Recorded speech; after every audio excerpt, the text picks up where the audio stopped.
Sinkulamusizaako nnyo mukwano gwange najjo sinzo bango otuwuliriza we bali kwekumira ku mayingo gano aga Yugi Update TV era ng'okola ky'amaanyi yonna yonna gy'osinziira mbakulisaayo nnyo mu Yidi saako ne mu wiikendi mu mikwano gyange ali abampuliriza abali mu diaspora mbalamusizaako nnyo mwe bali kwekumira ku Yugi Update TV nammwe abali ku mulirwano wano e Kenya mbalamusizaako gwe azze no sharinga no subscribinga no commentinga nkwanirizaako nnyo era nga nkutegeeza nti okola ky'amaanyi nnyo okwekumira ku mayingo gano jjukira nti nno ebbanga eriyise emabega tuzze tulaba nga General Muhoozi Kainerugaba ajja postinga controversy statements ku mukutu gwe ogwa social media ebigambo bye tebikoze bukozi ntiisa ku bannayuganda na ku bannabyabufuzi wabula bireese ne division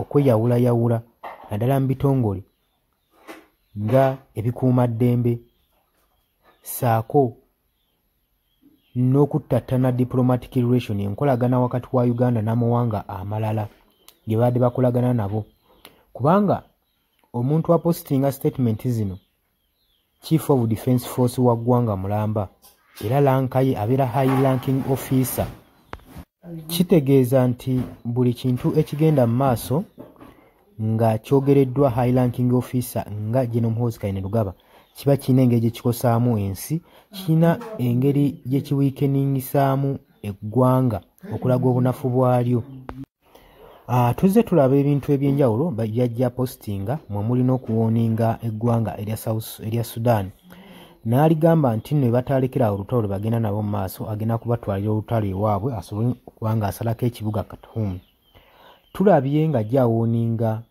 ba white mercenaries abali mu ggwanga erya Democratic Republic of Congo saako n'okutiisatiisa eggwanga erya Democratic Republic of Congo okuwamba ebitundu byalyo kati nga kisaaganye era tumulaba ng'avuddeyo ng'agamba nti Kyaligonza jjukira nti nno Kyaligonza mukulu mu magye aga UPDF agamba nti bwe tuba tuyise mu statement gye General Muhoozi Kainerugaba zazza postinga ku social media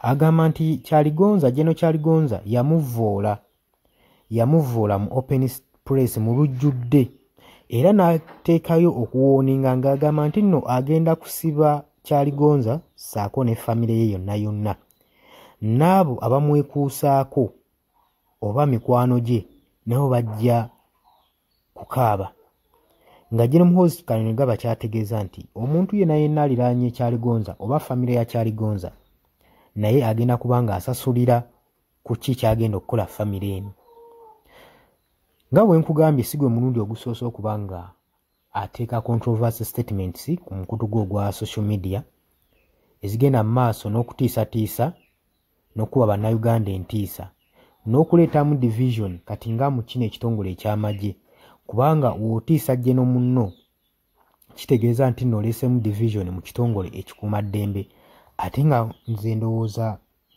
kyekintu ekiri sensitive ennyo oba byebimu ku bitongole ebiri sensitive ennyo omutandibadde enjawukana kubanga bye bikwatagana ku providinga security y'eggwanga oteekawo obukuumi okulabalaba okala ensi yonna yonna egenda mu maaso eyinza okuba nga esiteteninga eggwanga kati munaabeeramu divisions nga zino kale weewaawo kiyinza okubeera ng'ekyokusaaga ng'omuntu ayagadde ku postinga naye ate engeri gye kitambulamu ekisaturatingamu ku social media kirabwa abantu bangi kitegeeza ki kitegeeza nti ekitongole kyammwe oba minisitule yammwe kati ng'eya UPDF egenda tandika okukubibwamu ebituli nga balaba obunafu bwammwe wawe buli kubanga mmwe abakikulira emba nga temukwatagana kitegeeza nti nno mulimu weakness era we bayinza okukwata baba balabawo kati ebigambo bino ebya General Muhoozi Kainerugaba tulabye nga bigenda mu maaso n'okuba nga biteeka entiisa mu bannayuganda era tujjukira na bulungi nnyo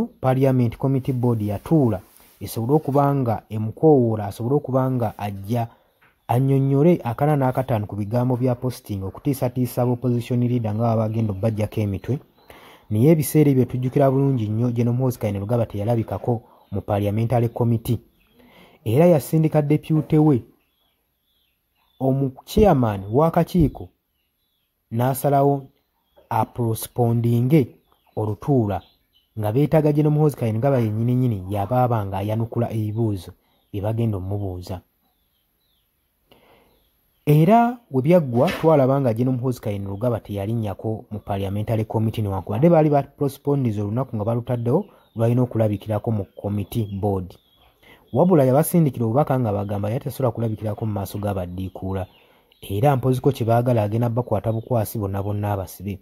Tulaba nga parliament yaddamu kunyega kigambo na kimu nga twebuuza nsonga lwaki. Kino kyakulaga nti mu Uganda constitution wassemateeka w'eggwanga yattattanyizibwa dda. Era mu Uganda tulinamu abantu nga bo bali waggulu w'amateeka nga amateeka tegabakwatako.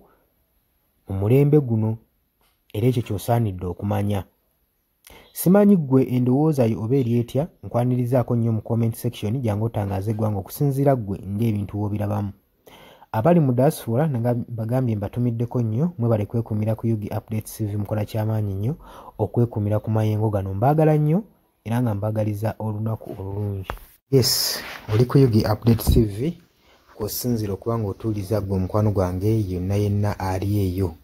Gwe nagambye agala otweyungako, agala okweyunga ku channel eno, kirira wansi waliwo ekigambo subscribe kikooneko okoonene mukadde.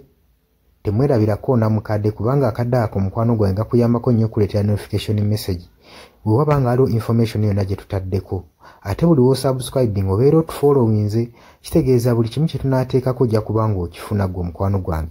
Leka okipingwe ng'oli updated ku buli kimu ekigenda mu maaso mu ggwanga gwali eyampuliriza. Abali mu Qatar, Oman, Dubai, Saudi Arabia, abali e Dubai, abali mu US, abali mu UK, abali e Canada, abali mu South Africa, nammwe abali mu Ndwana Kenya, Nalekani, Menyani, nammwe abali mu Asia, mbatumiddeko nnyo mwebale kwekuumira ku Yugi Updates TV. Mwe mbeezezzaawo amayengo gano aga Yugi Updates TV. Mikwano gyange sola beebaza kinnoomu wabula nsazeewo nkozese lino eddoboozi ery'ewamu nsobole okubeebaza mwebale kuyimirizaawo channel eno. Mwebale mwabajja naddala mwabajja mu comment section ne mukomentinga ne muteekako endowooza yammwe ne mutangaaza bannayuganda ku ki ekiteekeddwa ekituufu okukolebwa gwe okusinziira ku ndowooza yo. So muna batajjangako mu comment section, mbakubiriza okujja mu comment section muteekeko ebirowoozo byammwe mutangaaze eggwanga ku biki byaba bagenze mu bukyamu ne bikolebwa mu bukyamu eri bannayuganda. Dani ku Airlines e Kenya nawe nkutumiddeko ennyo naye jangu mu comment section oteese, toteekako buteesi linnya lyo. Mujje mu comment section mwe abasharinga, abalikinga nammwe abasubscribinga mwe muyimirizaawo amayengo ga channel eno. Eyo nnamba y'essimu gye mbateeredde awo eya nooti 726 nooti emu 679. Eyo ennamba ya WhatsApp eri mu kimyufu. Ye nnamba gy'ogenda oyita kuba gy'osobola okuyitako gwe mukwano gwange ayagala okulanga wamu naffe. Ngw'alina bizinensi yo ng'ogyagala tugikulangire nga wandyetaaze ogikulangira. Eyo ennamba gy'oba oyitako ku WhatsApp osobole okuba nga naye bizinensi yo gikuba abantu tugikulangire gwe mukwano gwange ali eyo ampuliriza. Ne ngenda mu maaso n'okulabula abantu ku biki ebigenda mu maaso mu ggwanga naddala ng'akalulu kano aka 2026 katuukuse kengedde. Kati buli muntu alina kubeera vigilant, olina kubeera bulindaala oleme kutunda mwoyo gwo mukwano gwange. Waliwo abatunda emyoyo gyabwe olw'M1,1500 sukaali. Gwe beera ng'omanyi akaseera we kanaatuuka akakuba ballot paper, beera nga manyi omuntu ng'omanyi omuntu ogw'ogenda okuwa, gw'ogenda ottiikinga, gwe gw'olaba asobola okukulaakulanya ekitundu kyo constituency yo, gw'olaba agenda otwala eggwanga mu maaso. Bannange tusibwa nnyo akatambaala mu mutwe mu biseera nga bino.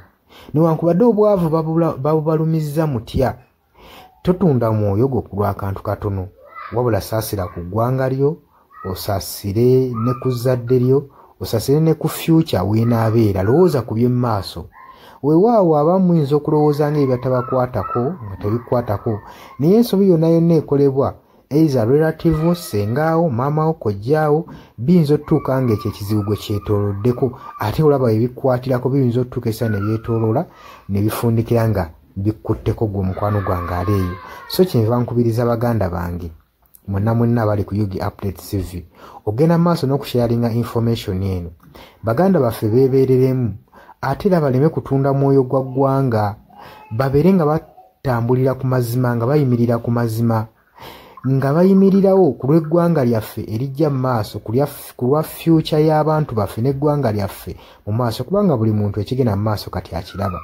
Bw'atalaba kigenda mu maaso nkakasa obeera muzibe. Ate era ne muzibe naye alina byawulira ebimukyemula omutima kati n'amanya nti no mu ggwanga mulimu kino. So nkubiriza buli omu obeere lalabayi wa munno, osobole okuba nga oli kalabaalaba w'oyo ku biki ebigenda mu maaso. Obakubirize n'omubakubiriza. Waliwo abali mu byalo nga tebamanyi kigenda mu maaso. Mubaagaliza subscribinga ku mikutu gino bategere ebigenda mu maaso mu ggwanga lyaffe. Wakati smartphone zajja gwe mukwano gwange ali eyo. Wabula mbaagaliza olunaku olulungi, mubale kwekumira ku Yugi Updates TV. Mubatana subscribinga mugere maaso n'okusubscribinga. Mbaagala nnyo era mweraba.